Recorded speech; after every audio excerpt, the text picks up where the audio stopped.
શરીરના મુખ્યત્વે 11 અંગતંત્રો કયા? તો 11 અંગતંત્રો હું જે રીતે બોલું છું એ રીતે સમજો, યાદ રહેશે. આપણને બધાને શક્તિની જરૂર પડવાની. આપણા માટે શક્તિનો સોર્સ એટીપી. એટીપી ક્યાંથી આવવાનું? ગ્લુકોઝ. ગ્લુકોઝ ક્યાંથી આવવાનું? ખોરાક. તો પહેલું જ ખોરાક માટેનું તંત્ર પાચન તંત્ર. તો એક થયું પાચન તંત્ર.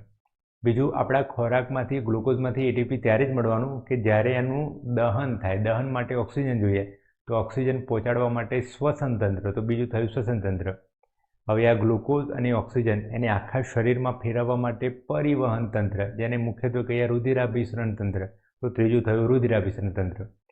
કશુંક બી સળગાવીએ તો એમાંથી કચરો નીકળવાનો. તો આમાંય કચરો નીકળવાનો, તે દૂર કરવા માટે ઉત્સર્જન તંત્ર.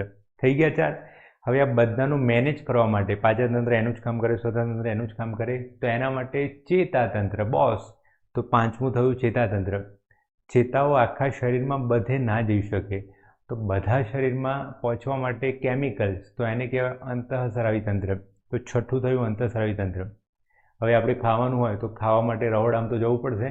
તો રસોડામાં આપણું શરીર કોણ લઈ જાય? તો કંકાલ. તો 7મું થવાનું કંકાલ તંત્ર. આખા કંકાલને ઢાંકવા માટે તો સ્નાયુઓ હોય, તો સ્નાયુ તંત્ર, એનાથી આપણું એક વ્યવસ્થિત શરીર તૈયાર થાય.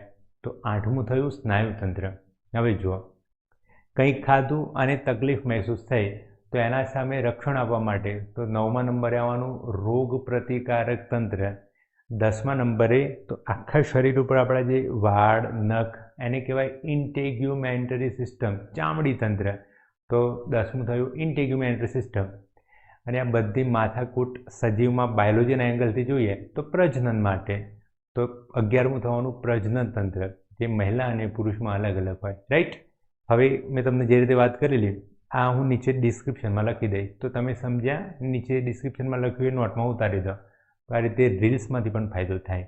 ઓકે, મળીએ.